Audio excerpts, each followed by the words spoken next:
ओम नमः शिवाय।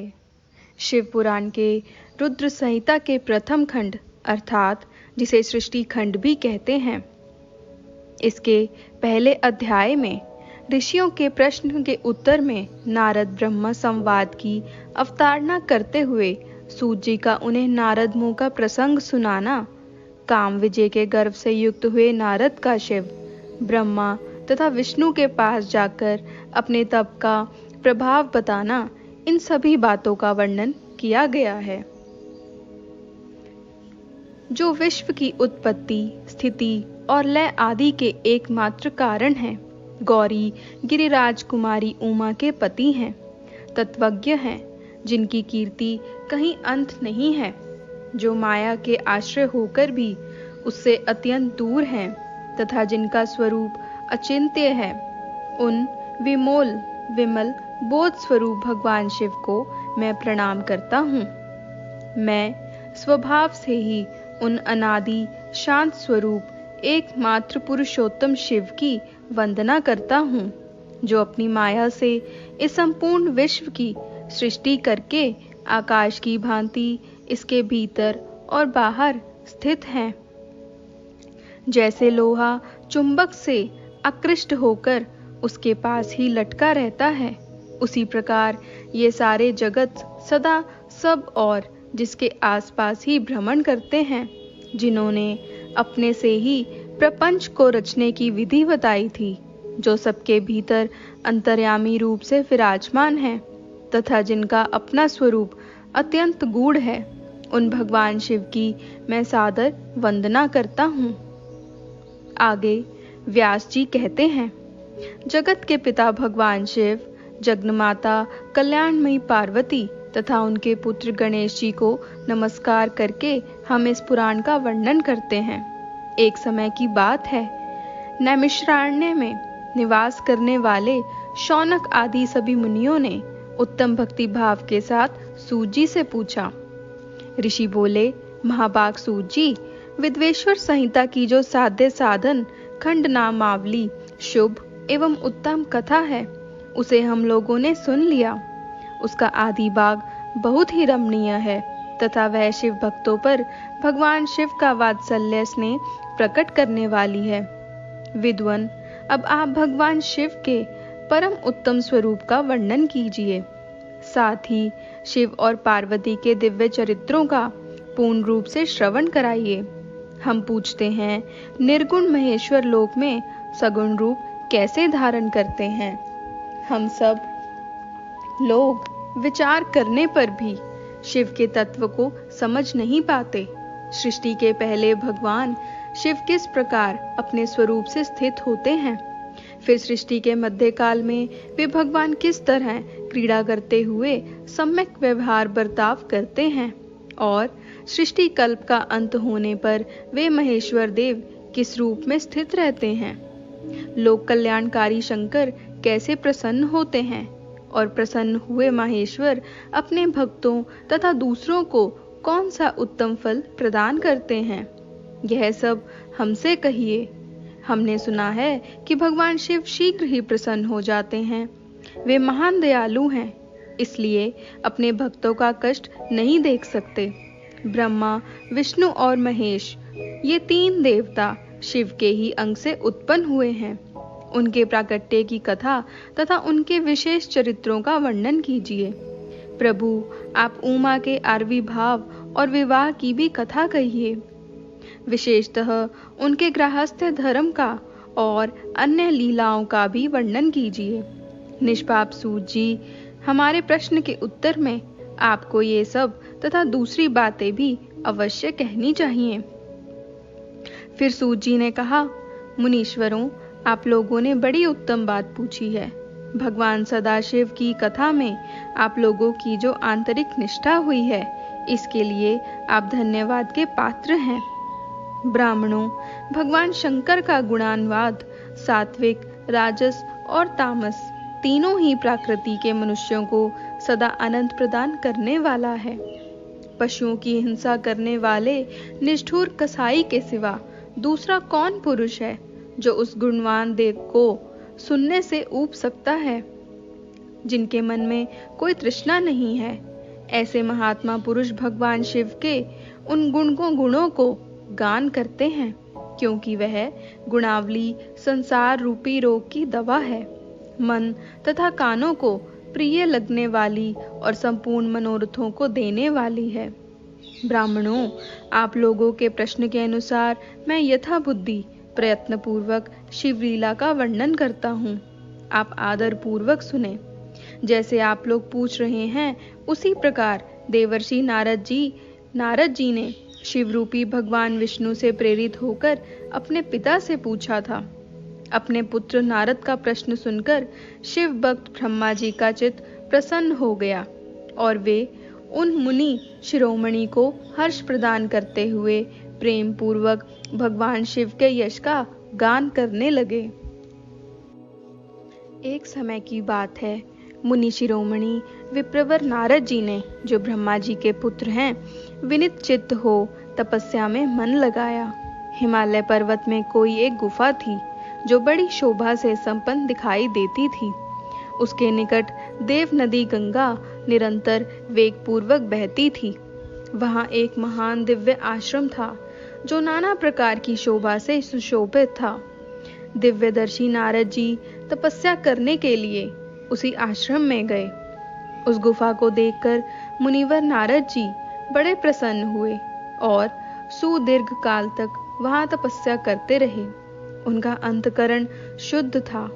वे दृढ़ता पूर्वक आसन बांधकर मौन हो प्राणायाम पूर्वक समाधि में स्थित हो गए। ब्राह्मणों, उन्होंने वहां समाधि लगाई। वह समाधि लगाई जिसमें ब्रह्म का साक्षात कराने वाले अहम ब्रह्मास्मि, मैं अर्थात ब्रह्म हूँ, यह विज्ञान प्रकट होता है। मुनिवर नारद जी जब इस प्रकार तपस्या करने लगे, उस समय यह समाचार पाकर देवराज इंद्र कांप उठे। वे मानसिक संताप से विहल हो गए। ये नारद मुनि मेरा राज्य लेना चाहते हैं। मन ही मन ऐसा सोचकर इंद्र ने उनकी तपस्या में विघ्न डालने के लिए प्रयत्न करने की इच्छा की। उस समय देवराज ने अपने मन से कामदेव का स्मरण किया। स्मरण करते ही कामदेव आ गए। महेंद्र ने उन्हें नारद जी की तपस्या में विघ्न डालने का आदेश दिया। यह आज्ञा पाकर कामदेव वसंत को साथ ले बड़े गर्व से उस स्थान पर गए और अपना उपाय करने लगे। उन्होंने वहां शीघ्र ही अपनी सारी कलाएं रच डाली। वसंत ने भी मदमत होकर अपना प्रभाव अनेक प्रकार से प्रकट किया। मुनिवरों, कामदेव और वसंत के अथक प्रयत्न करने पर भी नारद मुनि के चित्त में विकार उत्पन्न नहीं हुआ। महादेव जी के अनुग्रह से उन दोनों का गर्व चूर्ण हो गया। शौनक आदि महर्षियों, ऐसा होने में जो कारण था उसे आदर पूर्वक सुनो। महादेव जी की कृपा से ही नारद मुनि पर कामदेव का कोई प्रभाव नहीं पड़ा। पहले उसी आश्रम में काम शत्रु भगवान शिव ने उत्तम तपस्या की थी और वहीं उन्होंने मुनियों की तपस्या का नाश करने वाले कामदेव को शीघ्र ही भस्म कर डाला था। उस समय रति ने कामदेव को पुनः जीवित करने के लिए देवताओं से प्रार्थना की।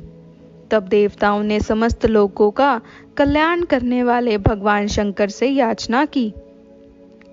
उनके याचना करने पर वे बोले, देवताओं, कुछ समय व्यतीत होने के बाद कामदेव जीवित तो हो जाएंगे, परंतु यहाँ उनका कोई उपाय नहीं चल सकेगा। अमरगण यहाँ खड़े होकर लोग चारों ओर जितनी दूर तक की भूमि को नेत्र से देख पाते हैं, वहां तक कामदेव के बाणों का प्रभाव नहीं चल सकेगा, इसमें संशय नहीं है।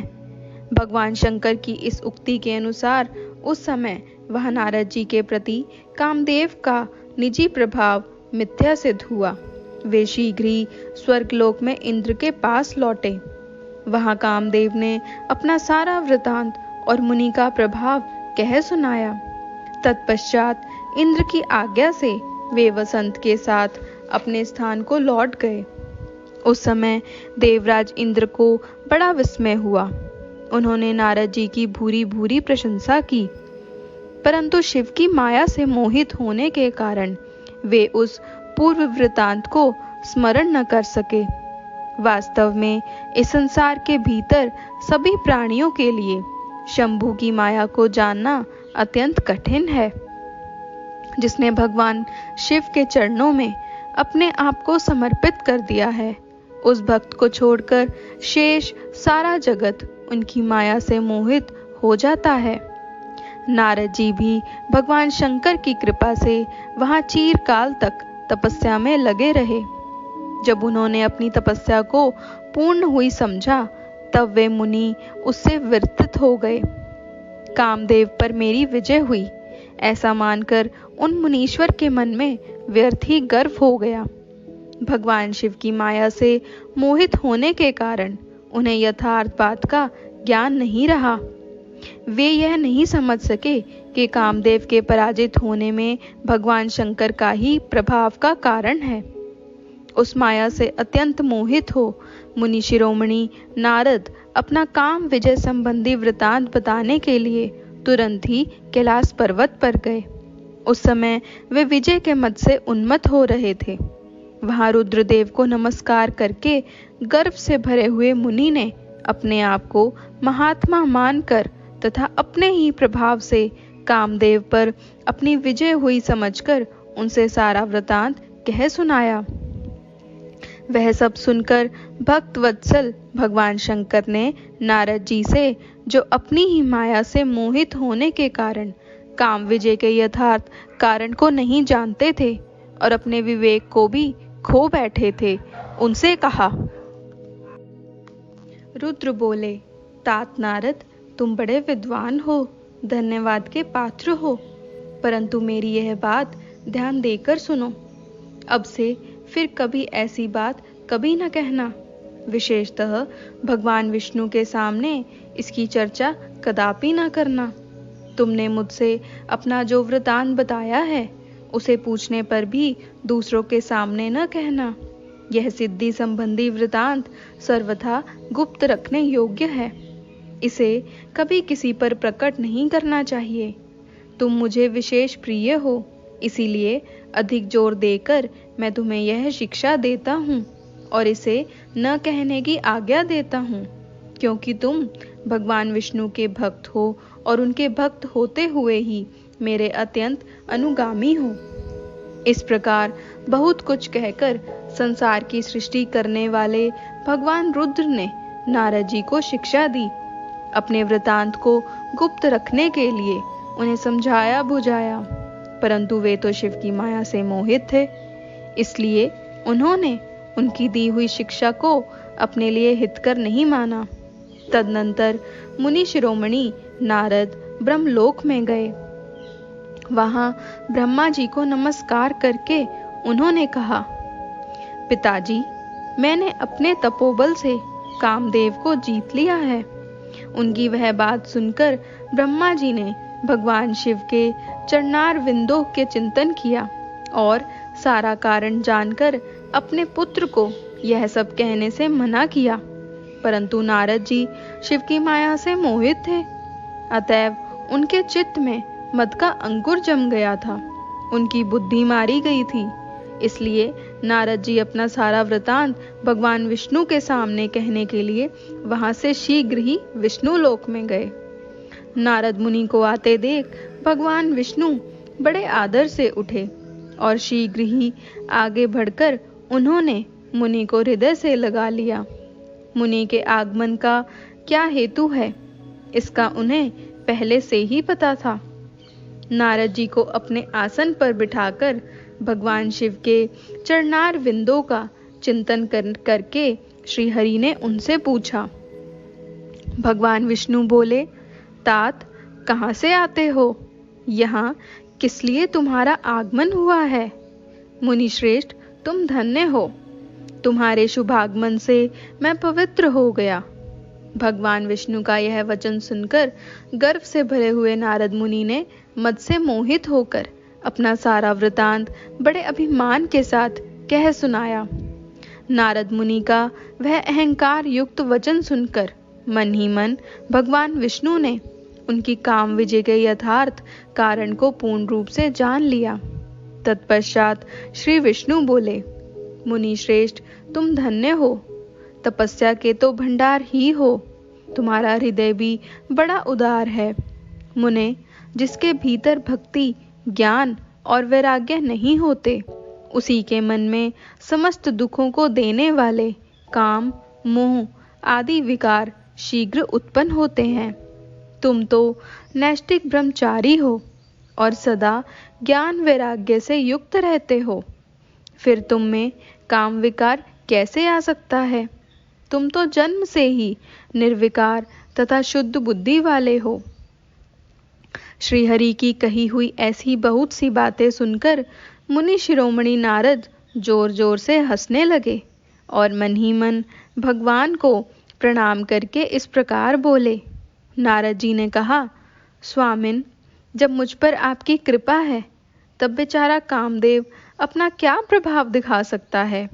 ऐसा कहकर भगवान के चरणों में मस्तक झुकाकर इच्छानुसार विचरने वाले नारद मुनि वहां से चले गए।